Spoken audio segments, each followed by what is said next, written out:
pleasant Advent to all of you. Welcome to Pathways of Hope. This is Glenn. Among many good things, Christmas is about reunions. At ang Tagalog ng reunion ay hindi pagtitipon, which is actually gathering. Rather, ang Tagalog ng reunion ay pagsasama-sama muli. Pagsasama-sama muli. Ang Pasko din ay para sa mga bata, at ang mga bata ay para sa pamilya. At ang pamilya ay para kay Kristo. Kaya kapatid, ano ang saysay ng Pasko kung tanging mga regalo lamang ang nakita mo, pero hindi mo naman natagpuan si Kristo? The evidence of the presence of Christ is peace. That is why on Christmas Day, we proclaim glory to God in the highest, peace on earth, and goodwill to men. Peace is the very first gift of Jesus to all mankind. Kaya, ang unang tanong, kapatid, gaano kapayapa ang buhay mo? Ang pangalawang tanong, gaano kapayapa ang pamilya mo? It is important that we focus on this, that we focus on peace, especially this season of Advent.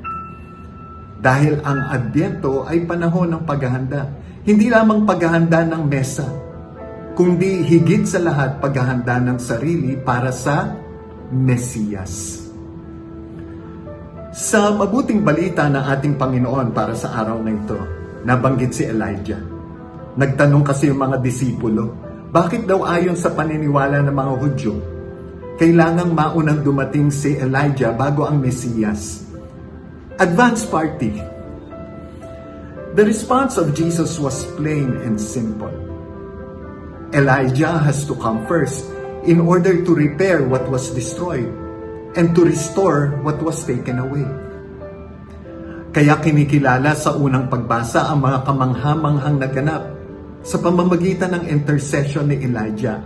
At ang pinakapaborito ko dyan, yung showdown sa pagitan ng mga tagasunod ni Baal at yung mga mananampalataya ng buhay na Diyos. Sa kwentong yon, through the intercession of Elijah, fire came down from heaven, and the one true God consumed the sacrifice, which completely defeated the opposition.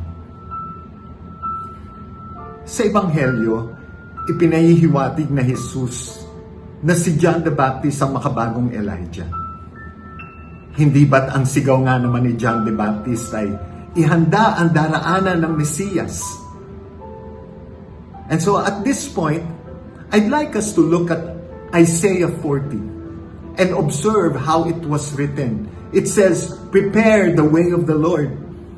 Make straight in the desert a highway for our God.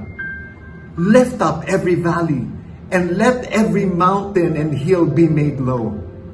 Level the uneven grounds and the rough places, and make the crooked roads straight. And then, and only then, that the glory of God will be revealed." Brothers and sisters, when we study the entire story of salvation, we will realize how God prepared with utmost wisdom and careful precision before he sent His only begotten Son and saved all of mankind. Therefore, it is fitting that we too prepare ourselves when the Savior comes into our lives to redeem us. This is good news. When we aspire for peace and when we work for peace, no less than the Prince of Peace will come to us. Amen. The Word of God is good news, and it becomes even better when shared to others. A meaningful Advent and a peaceful Christmas to all of us. God bless.